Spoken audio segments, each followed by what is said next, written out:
उत्तर प्रदेश में नगर निकाय चुनाव चल रहा है और इस नगर निकाय चुनाव में सत्ताधारी पार्टी भारतीय जनता पार्टी, विपक्ष की party Samajwadi party, Congress party और निर्दलीय प्रत्याशियों के रूप में उम्मीदवार मैदान में हैं। नगर निकाय के चुनाव में जो मुद्दे हैं प्रमुख रूप से नगर की सड़कें, नगर की गंदगी, नगर के निवासियों के राशन की व्यवस्था जो गरीब तबके के हैं और जातीय मुद्दे, धर्म से जुड़े हुए मुद्दे सामने आ रहे हैं। भारतीय जनता पार्टी सत्ताधारी पार्टी है और उसके सिंबल कमल के फूल पर लड़ रहे प्रत्याशी भारतीय जनता पार्टी की नीतियों का बखान करने के साथ साथ चुनाव में जीतने के लिए जो प्रमुख बिंदु है, प्रमुख आधार है, वो हिंदुत्व की विचारधारा को लेकर के मैदान में उतरे हुए हैं। नगर के विकास के मुद्दों में शिक्षा, स्वास्थ्य, ये सारे बिंदु नगण्य हैं। विद्युत की व्यवस्था भी नगण्य है। सड़कों का विकास, नगर की गंदगी, नगर की सफाई व्यवस्था और नगर के निवासियों का जो गरीब तबका है उसके राशन कार्ड की व्यवस्था, राशन के समुचित वितरण की व्यवस्था, इन विषयों पे ही ज़्यादा जोर दिया जा रहा है। शिक्षा और स्वास्थ्य की जो समस्याएं नगरीय क्षेत्रों में विद्यमान हैं और शिक्षा और स्वास्थ्य के विषय को कितने बेहतर तरीके से नगर में व्यवस्थित किया जाए, स्वास्थ्य की जो चरमराई व्यवस्थाएं हैं उनको कितनी अच्छे प्रकार से नगर में व्यवस्थित किया जाए, सुदृढ़ किया जाए, शिक्षा की व्यवस्था को कितना सुदृढ़ किया जाए, इस पर नगर निकाय के चुनाव के प्रत्याशियों का कोई बल नहीं है। नगर निकाय के चुनाव में जैसा मेरा अनुभव है, मैं देख रहा हूँ, उसमें सर्वोपरि जो विषय आ रहा है प्रत्याशियों के बीच, जातीय समीकरण, जातीय मुद्दों की बातें जो कि हिडन है, सार्वजनिक रूप से नहीं है, लेकिन हर खेमे में विकास की बात तो कोसों दूर दिखती है, जातीय समीकरणों की बात ही दिख रही है। हिंदुत्व की बात, मुस्लिम वर्ग की बात, सत्ताधारी पार्टी के चुनाव चिन्ह से लड़ रहे प्रत्याशियों में हिंदुत्व का मुद्दा गरमाया हुआ है।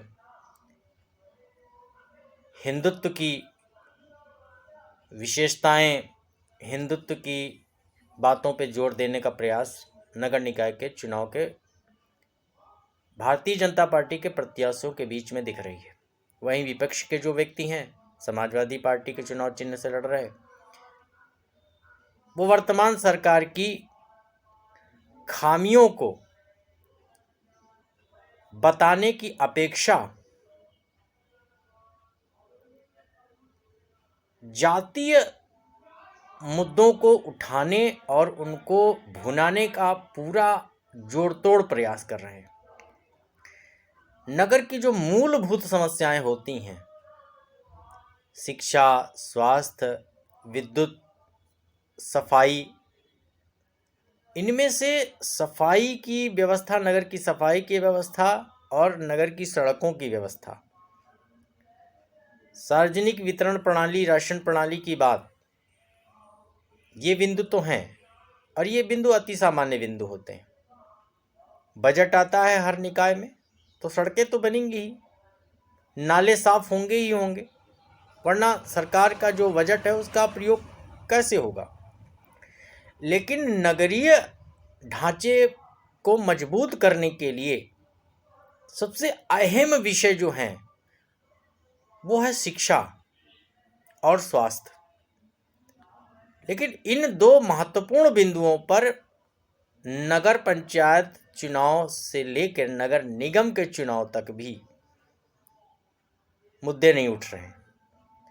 नगर निगम के चुनाव में, नगर पालिका के चुनाव में, नगर पंचायतों के चुनाव में जो भी प्रत्याशी लड़ रहे हैं उनकी भाषण सभाओं में, चुनावी सभाओं में और जनता के बीच, यानी यहाँ तक कि उनके जो वाहन बजाए जा रहे हैं उनमें भी ये बिंदु नहीं दिख रहे हैं। कैसेट है वो बज रहा है, उस कैसेट में तो सारी चीज़ें रिकॉर्डेड कर दी गई हैं, वो कैसेट बज रहा है। वो तो एक इलेक्ट्रॉनिक व्यवस्था है कि हम नगर की सफाई करेंगे, नगर में शिक्षा व्यवस्था को अच्छा बनाएंगे, नगर में स्वास्थ्य व्यवस्था को अच्छा बनाएंगे, बहुत सारी चीज़ें, मतलब कोई बिंदु उस कैसेट में छूटे नहीं होते, जो कुछ रिकॉर्डेड है। लेकिन जो प्रत्याशी लड़ रहे हैं चुनाव में, मैदान में हैं, उनके मुंह से शिक्षा और स्वास्थ्य का विषय तो लगता है गायब है। अगर कहीं मुस्लिम प्रत्याशी और कोई हिंदू प्रत्याशी, तो हिंदू मुस्लिम फैक्टर है, इसके अलावा कोई फैक्टर ही नहीं है नगर विकास में। नगर के विकास में कोई फैक्टर ही नहीं है। अगर हिंदू हिंदू लड़ रहे हैं, चाहे वो पक्ष के हों, विपक्ष के प्रत्याशी हों या निर्दलीय प्रत्याशी हों, तो एक दूसरे की कमियां उधारने का ही प्रयास किया जा रहा है। एक दूसरे से अपने आप को सर्वश्रेष्ठ साबित करने का प्रयास किया जा रहा है। मेरा जो सर्वेक्षण है उसमें मैं नगर निकाय के चुनाव में ये कहीं भी देखने को नहीं पा रहा हूं कि कोई प्रत्याशी विपक्ष की बात किए बगैर सिर्फ अपनी बात कह रहा हो, अपनी विचारधारा की बात बता रहा हो। विपक्ष की बुराई तो अगर 1 घंटे की कोई सभा है तो उसमें 45 मिनट सिर्फ विपक्ष की बुराई होती है और 15 मिनट में अपनी बात होती है, और अपनी बात में भी अपनी बात नहीं होती है, वही पुराने घिसे पिटे मुद्दे, पुरानी बातें, और इंटरनल जो बैठकें हैं उसमें सिर्फ जाति समीकरणों के आधार पर चुनाव लड़ा जा रहा है, और टिकट भी पार्टियों के द्वारा इसी आधार पर प्रत्याशियों को दिया जाता है, चाहे वो नगर निकाय का चुनाव हो, विधानसभा का हो, लोकसभा का हो। सर्व प्रमुख चुनाव में जातीय समीकरण का फैक्टर लागू किया जाता है। तो मेरी ये नहीं समझ में आता है कि सब कुछ अगर जातीय समीकरण है तो विचारधारा का मतलब क्या रह गया।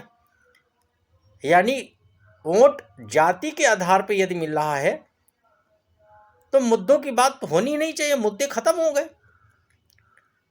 विकास के मुद्दों की बात, विकास के बिंदुओं की बात, सरकार की जो वर्तमान प्रणाली है सत्ताधारी पार्टी की, उसकी बात, विपक्ष के सरकार की बातें, इनका कोई मतलब ही नहीं है।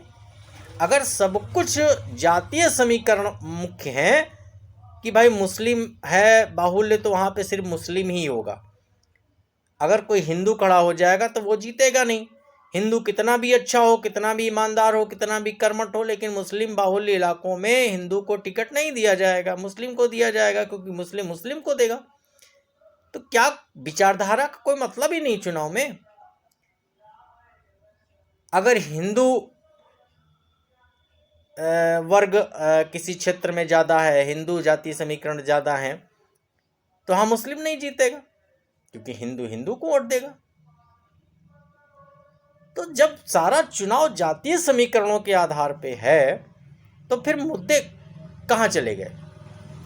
मुद्दे का मतलब कुछ है ही नहीं, नीतियों का कोई मतलब है ही नहीं। व्यक्ति की ईमानदारी, कर्मठता, सच्चाई, उसकी जो कार्यप्रणाली है, उसकी नीतियाँ, इसका कोई महत्व रहा ही नहीं। अगर हिंदू मुस्लिम है तो वहाँ पे हिंदू मुस्लिम फैक्टर चल रहा है। मैंने बड़ी गहराई से नगर निकाय के चुनाव का सर्वेक्षण किया है, तो जहाँ एक तरफ हिंदू है, भारतीय जनता पार्टी से अगर लड़ रहा है, तो वही निर्दलीय प्रत्याशी के रूप में कोई मुस्लिम है, तो हिंदू बनाम मुस्लिम,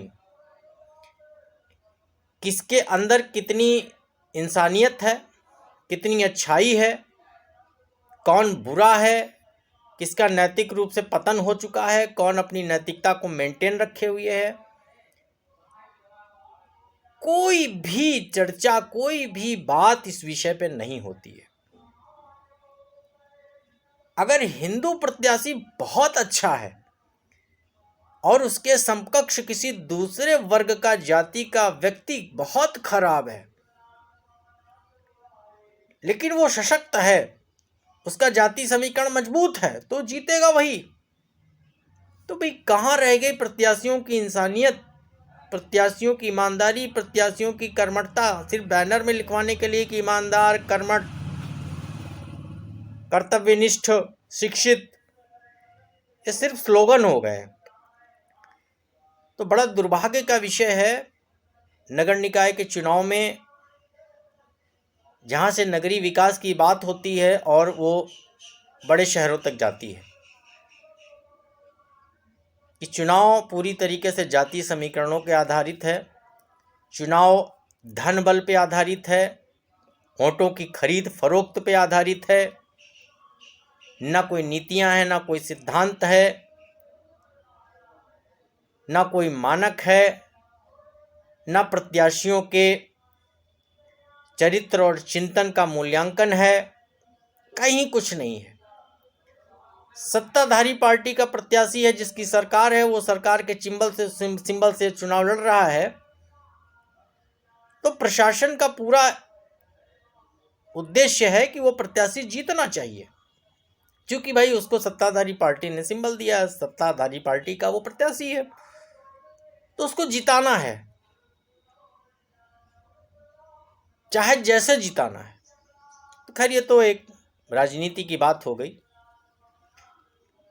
लेकिन प्रत्याशियों का चिंतन क्या है कि हम नगर का चुनाव लड़ रहे हैं, तो क्या उस प्रत्याशी के चरित्र का, उसके चिंतन का, उसकी शिक्षा का, उसकी सोच का, उसकी नीतियों का मूल्यांकन नहीं होना चाहिए? और ये दुर्भाग्य का विषय है कि नगर पंचायत के चुनाव से लेके नगर निगम के चुनाव तक एक ही कार्यप्रणाली है। नगर निगमों में, शहरों में बौद्धिक वर्ग रहता है ज़्यादा, ऐसा माना गया है।